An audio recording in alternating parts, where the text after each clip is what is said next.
Olá, olá, querido aluno, querida aluna, você que está se preparando conosco aqui no Aprova para o concurso de técnicos do INSS. Eu sou o professor Milvio Braga, sejam bem-vindos, essa é a nossa matéria de Direito Previdenciário.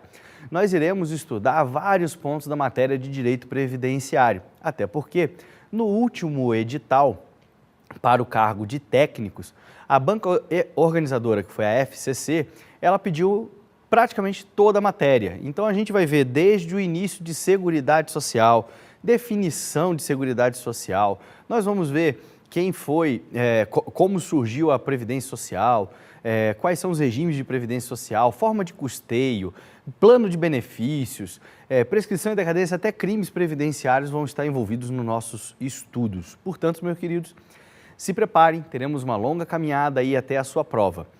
Um detalhe muito importante, até o presente momento ainda não foi publicado o edital do concurso. Então a gente não tem definido quem é a banca examinadora. Como eu disse para vocês, no último concurso a banca examinadora foi a FCC. E a FCC pediu questões complexas, questões voltadas ao texto da lei. Eu costumo fazer com os meus alunos no nosso curso sempre uma parceria. E eu vou precisar contar com você nessa nossa parceria mais uma vez. Como funciona? Vou explicar para vocês. Na nossa parceria, você em casa vai ler o texto da lei. Eu aqui vou trazer para vocês a interpretação. Aproveitem para utilizar as ferramentas que o Aprova disponibiliza para vocês, como por exemplo, parar o vídeo. Então, eu estou falando lá do artigo 194 da Constituição Federal. Opa, você não leu? Para o vídeo, abre a Constituição Federal, leia o artigo 194, volta a assistir o vídeo. Beleza, você já vai estar começando a se inteirar daquilo que eu estou falando. Por que essa parceria? Primeiro, se eu só lesse a lei aqui para vocês, ia ser uma aula chatíssima, chatérrima, vocês não iam absorver praticamente nada e vocês iam me odiar, vocês iam querer me jogar pela janela. Por quê? Leitura de texto de lei é uma coisa maçante, pesada, cansativa. Então, leitura do texto de lei, você vai fazer quando estiver em casa, um tempinho, né? Aquele momento de pensador de rodando o dia, né? Que você está ali filosofando sobre a vida. Enfim, sempre que você tiver um tempinho livre, você vai ler a lei. Mas vou ler o quê, professor? Fica tranquilo. Ao longo das nossas aulas, nós vamos falando, vamos comentando e você pode fazer o que eu falei. Eu falei de algum texto da lei, de algum trecho, algum artigo, algum parágrafo que você não se lembra ou não leu ainda. Para o vídeo, vai lá, dá uma lidinha rapidinho, para ler um artigo você leva 2 minutinhos, volta a assistir o vídeo sem problema nenhum no ponto onde parou. Então, vai ter que funcionar dessa forma a nossa parceria e eu explico para vocês por quê. Eu trago para vocês o conceito, eu trago para vocês o que está por trás do texto da lei. Eu tento trazer para vocês a ideia, para que quando você bata o olho na prova, você vê, isso aqui está soando estranho, eu nunca ouvi falar disso, porque você sabe o conceito. Só que para saber o conceito, você também tem que saber o texto da lei. Você tem que saber o que está escrito lá para poder entender o que eu vou trazer para você, para a gente poder fechar o conhecimento.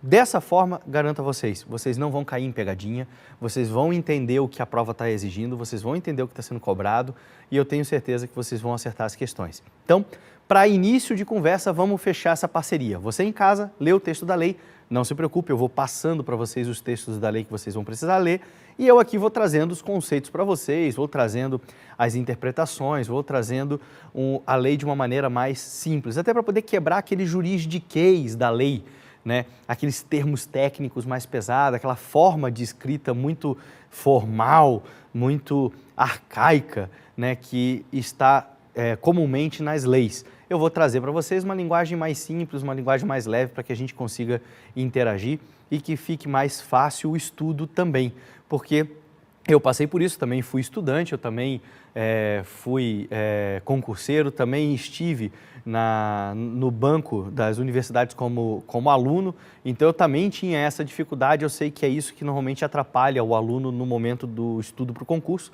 então é tentando trabalhar em cima dessas dificuldades que eu mesmo vivi, que eu trago para vocês essa forma de trabalho. Beleza, galera? Então, como eu disse para vocês, o nosso curso vai ser um curso bem completo, nós vamos trazer bastante texto de lei, nós vamos trazer bastante interpretação, então a gente vai usar bastante o PowerPoint. que é o nosso recurso mais prático aqui, porque enquanto eu leio com vocês, enquanto eu vou trazendo os conceitos para vocês, eu já vou escrevendo as observações necessárias. Aproveite, como eu disse, para também fazer as suas anotações aí. Anotar o momento da aula em que eu falei sobre o assunto. Aproveitem essas plataformas que o Aprova disponibiliza para você, para que você tenha um estudo mais completo e uma forma de voltar ao estudo mais fácil. Então, por exemplo, o professor Milvio falou lá no minuto 25 da aula 30 que o benefício tal é concedido para tal segurado. Anota.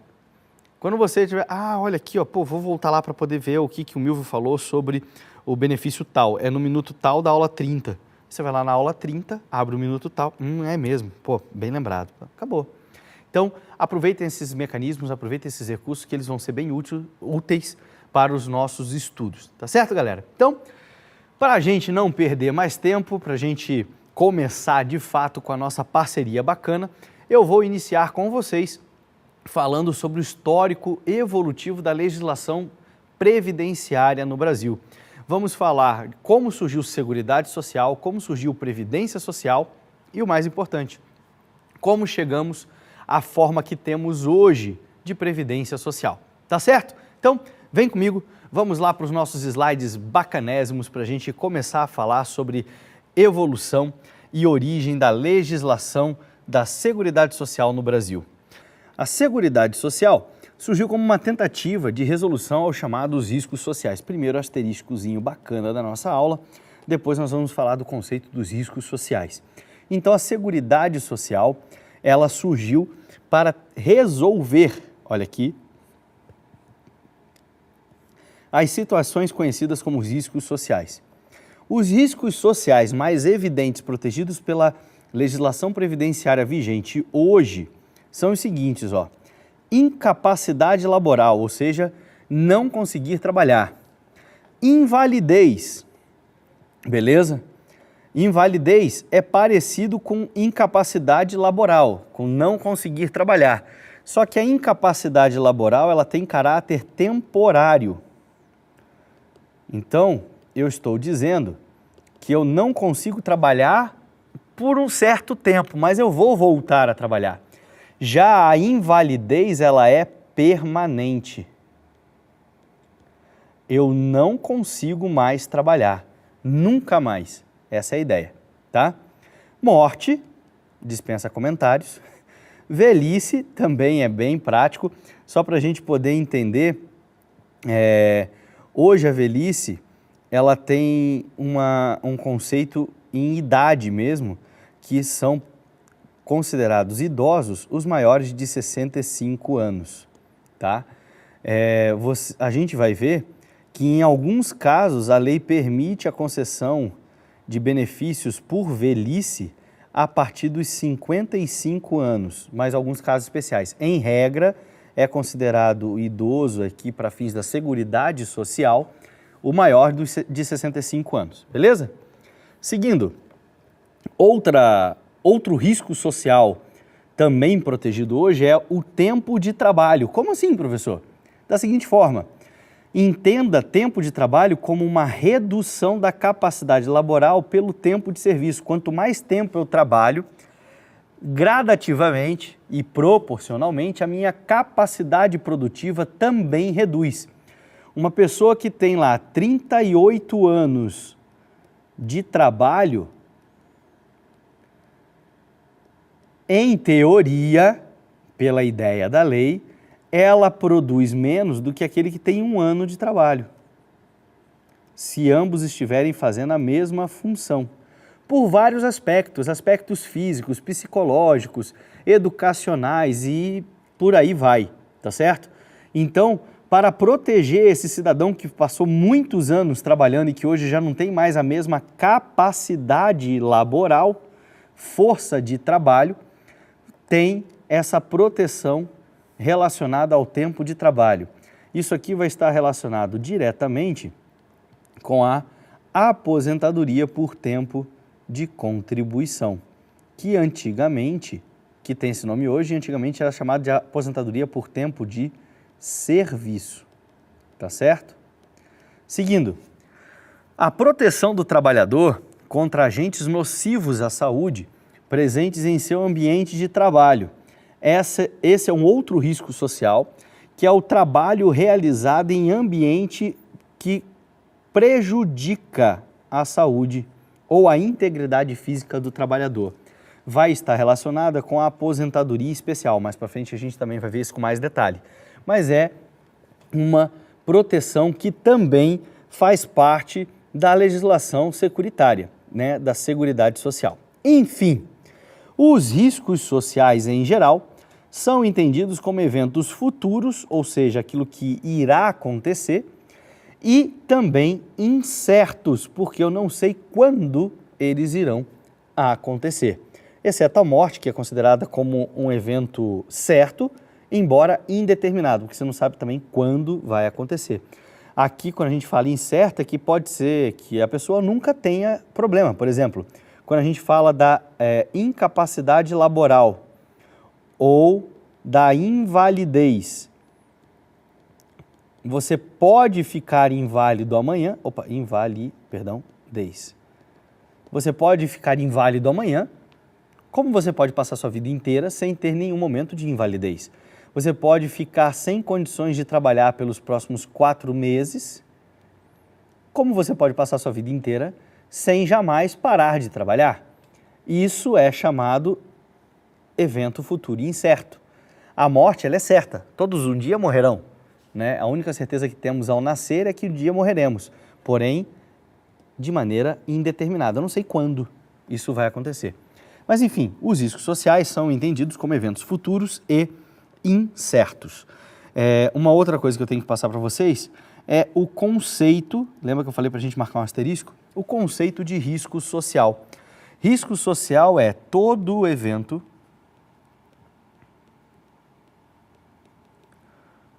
no qual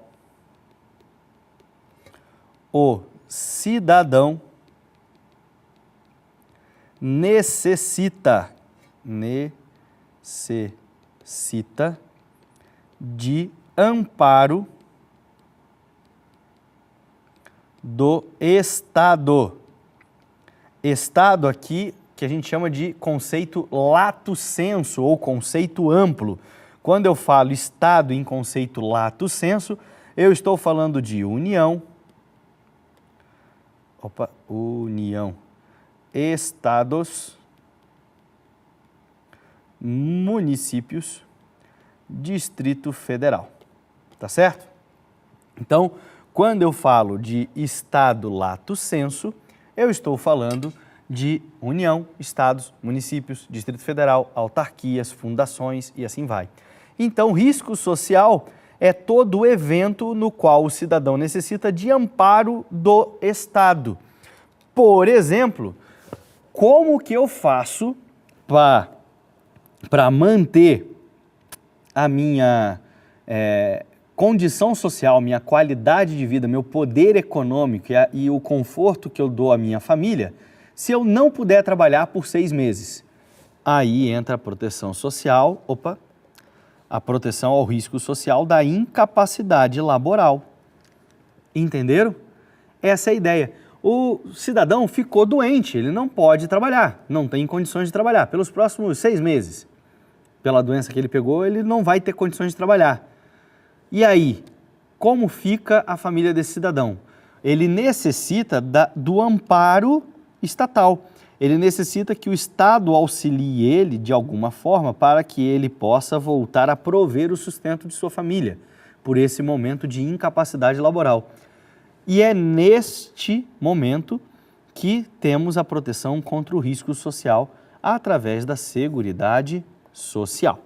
Seguindo, o modelo jurídico adotado ao longo da história para essa solução ou resolução dos riscos sociais é o modelo de seguro.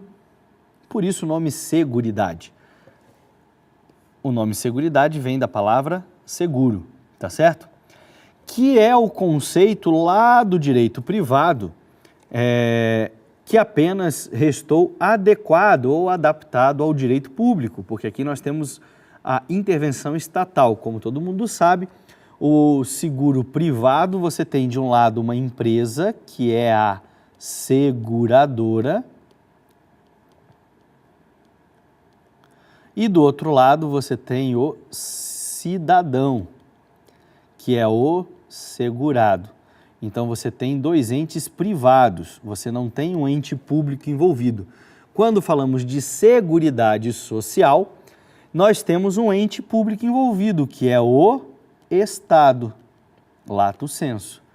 Então eu tenho que fazer algumas adequações ao conceito de seguro que vem lá do direito privado, para que ele se adeque às condições de direito público por causa do ente estatal envolvido, beleza? Na sequência, a gente vai ver que no Brasil iniciou-se a ideia, começou-se a pensar em necessidade e intervenção do Estado na sociedade para protegê-la dos chamados riscos sociais, lá na longínqua Constituição de 1824. Essa Constituição assegurava os chamados socorros públicos, que era uma assistência à população carente, e estava descrita lá no artigo 179 da Constituição de 1824. Gente, 190 anos atrás, tá certo? Mas cuidado, isso não é um marco legislativo para a Seguridade Social. Foi apenas um embrião. Foi a primeira vez que o Estado, lato sensu, parou, olhou para a população e disse: tem gente que precisa de mim, vou ajudar. Tá aí, assistência à população carente. Não se esqueçam que em 1824 ainda éramos um império. Tá certo? Ainda éramos império. Não éramos nem república ainda. Não se esqueçam disso. Tá certo? Então, aqui foi a primeira vez que o Estado, o império, olhou para a população e disse: poxa, tem gente que precisa de mim, vou ajudar. E criou essa norma, tá certo? Seguindo, a primeira vez que o Instituto da Aposentadoria apareceu na legislação brasileira foi na Constituição de 1891. Mais uma vez, também não é marco legislativo, tá certo, galera? Por que que não é marco legislativo? Por um simples detalhe. Ela era destinada apenas para os servidores públicos que ficassem inválidos por prestação de serviços à nação ou em defesa da nação. Era uma forma de retribuição àquelas pessoas que lutavam pelo Brasil e acabavam tendo algum tipo de invalidez por conta desta defesa da nação ou pela prestação de serviços à nação. Esse cidadão, esse servidor público tinha direito a uma aposentadoria, tá certo? Foi a primeira vez que a palavra aposentadoria, o Instituto da Aposentadoria surgiu na nossa legislação. E aí, a gente vai estudar a evolução propriamente dita do conceito de seguridade social na legislação brasileira, tá certo? E didaticamente, apenas didaticamente, podemos dividir a evolução histórica da legislação protetiva, legislação social, protetiva no Brasil em 5 períodos. Vamos lá. O primeiro período é o chamado de período de implantação, é o surgimento da Seguridade Social. Esse período se inicia com a publicação do Decreto Legislativo 4682, de 24/1 de 1923. É a chamada Lei Eloy Chaves. Embora ela não seja uma lei, seja um decreto legislativo, ela ficou conhecida como Lei Eloy Chaves. Essa é a lei que marca o início da legislação securitária no Brasil, da Seguridade Social no Brasil. Então, esse aqui é o marco legislativo, tá certo? Da Seguridade Social no nosso ordenamento jurídico. Lei Eloy Chaves, de 24 de janeiro de 1923. Meus queridos, 91 anos atrás. Há mais de 90 anos que falamos em proteção da sociedade, tá certo? Qual foi a importância da Lei Eloy Chaves e por que ela é considerada marco legislativo? A Lei Eloy Chaves criou uma caixa de aposentadorias e pensões, ou seja, primeiro fundo de pensões, para cada empresa de estrada de ferro do país. Embora seja o marco legislativo, ela não atingia toda a nossa população. Ela atingia apenas quem? A classe dos ferroviários, estradas de ferro, tá? Mas foi a primeira lei a atingir toda uma classe, a classe dos ferroviários, e a prever benefícios e forma de contribuição. Como que eu contribuía e como que eu fazia para ter direito a participar deste fundo de pensão e poder me aposentar lá na frente, ou deixar uma pensão aos meus dependentes. Foi a primeira lei que fez isso. Na sequência, a gente vai ver o período de expansão. O período de expansão é o período que eu chamo de período da inveja. Nossa, professor, por quê? Como diz o ditado popular, no Brasil nada se cria, tudo se copia. Vocês já devem ter ouvido isso. Eu acho muito genérico dizer que no Brasil acontece assim, mas tudo bem, vamos lá. Vamos pegar esse ditado popular porque ele tem a ver com a explicação. Se nada se cria, tudo se copia, o que aconteceu? Simples. Os ferroviários tinham a aposentadoria e deixavam pensão. E os industriários? Não, eles não tinham.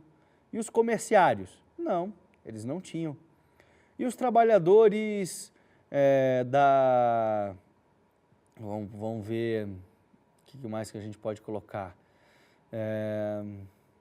Os metalúrgicos? Não, não tinham.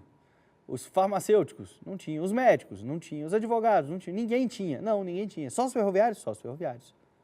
Nem servidor público, senhor. Nem servidor público. Então, o que aconteceu? As outras classes de trabalhadores passaram a ter inveja dos ferroviários e falaram assim, pera aí, ferroviário se aposenta, mulher de ferroviário recebe pensão. Por que que a minha não recebe? Também quero esse negócio. E aí a gente entra no período de expansão, que é o período em que várias categorias profissionais passaram a se organizar para buscar a mesma proteção aos riscos sociais que os ferroviários tinham e passaram a criar seus próprios institutos de aposentadorias e pensões, os chamados IAP. Alguma coisa. Então você tinha IAPI, Instituto de Aposentadorias e Pensões dos Industriários. Tinha IAPC, IAPTEC e por aí vai. Tinha um monte de Instituto de Aposentadorias e Pensões, um para cada categoria. E aí a gente vai entrar no nosso terceiro período, que é consequência desse período de expansão, que a gente chama de período de unificação. Sabe por quê? Virou a casa da mãe Joana, como diz o outro ditado brasileiro. Virou uma bagunça.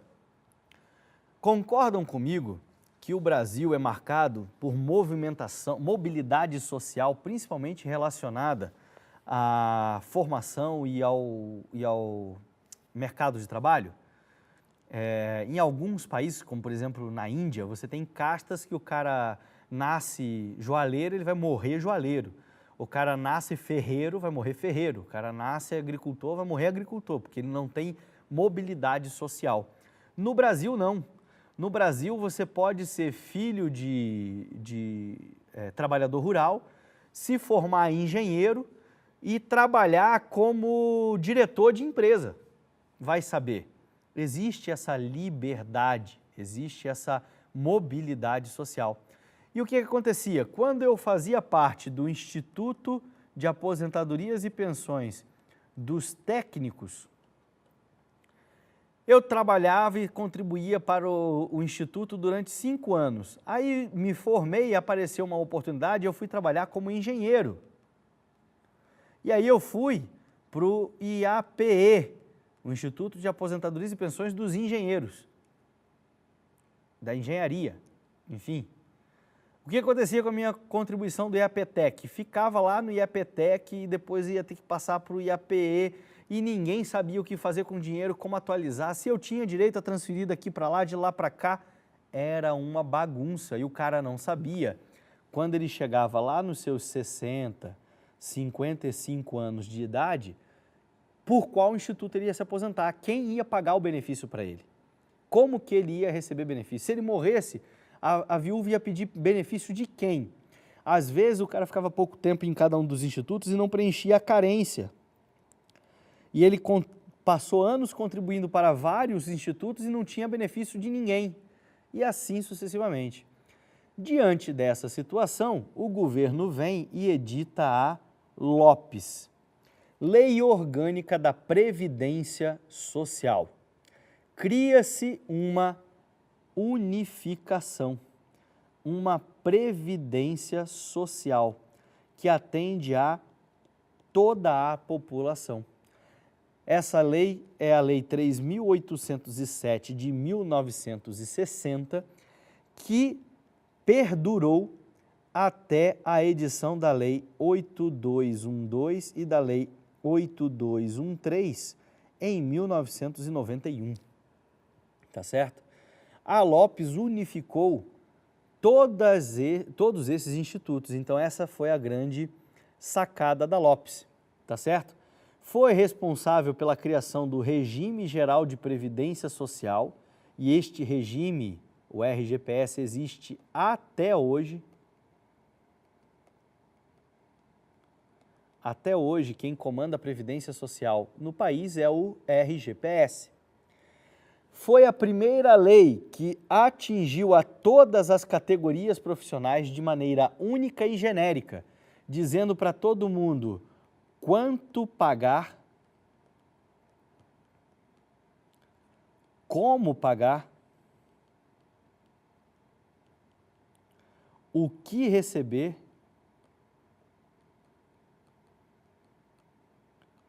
e como receber. Para todo mundo, professor, praticamente todo mundo. A gente só tem uma exceção, os trabalhadores rurais. Os trabalhadores rurais ficaram excluídos do RGPS até 1991 e não possuíam proteção até 1963. Apenas em 1963 foi instituído o FUNRural, Fundo de Assistência e Previdência do Trabalhador Rural. O FUNRural passou a proteger o trabalhador rural, assim como o RGPS protegia a todos os demais trabalhadores. E os trabalhadores rurais ficaram fora do RGPS até 1991, porque depois da Lei 8212 e da Lei 8213 de 91, os trabalhadores rurais foram inseridos no RGPS, tá certo? Temos ainda, em 1966, a criação do INPS, Instituto Nacional de Previdência Social, que fundiu todos os fundos gestores dos institutos de aposentadorias e pensões em uma única instituição federal. Nessa fase de unificação, houve um período de transição em que, entre 1960, com a edição da LOPS, até 1966, até que o governo conseguisse tomar pé da situação e passasse a ter o controle de todos os fundos de pensão, de todos os institutos de aposentadorias e pensões que existiam de todos os trabalhadores. Então, até que isso acontecesse, o governo levou aí esses 6 aninhos para poder fazer essa unificação. Criou o INPS e passou a gerir todos os fundos numa única de uma única forma. Por fim, ainda para esse período, a gente tem que citar a Lei 5.316 de 67, que estatizou o seguro contra acidente de trabalho. O seguro contra acidente de trabalho nasceu lá na CLT, em 1940, alguma coisa, e ele era também categorizado, cada categoria tinha o seu seguro, cada empresa, às vezes, tinha contratado o seu seguro contra acidente de trabalho. A partir de 1967, ele passou a ser estatizado e passou a ter controle também do governo, tá certo? O próximo período será o período de reestruturação, mas isso é assunto para a nossa próxima aula. Galerinha, para essa aula inicial, então, para essa aula inaugural, temos essa ideia do surgimento da Seguridade Social como uma forma de proteção aos chamados riscos sociais e começamos a entender legislativamente como a Seguridade Social e a Previdência Social nasceram no nosso ordenamento até chegarmos ao dia de hoje, até chegarmos como funciona hoje a Seguridade Social e também a Previdência Social. Não confundam o conceito de Seguridade Social e de Previdência Social, porque eles parecem ser a mesma coisa, mas não são. Mais para frente, na nossa aula, nós vamos ver essa distinção e eu vou contar para vocês por que a gente não pode confundir o conceito. Tá certo, galera? Bons estudos, um forte abraço e eu encontro vocês na nossa próxima aula. Até lá, valeu, tchau, tchau!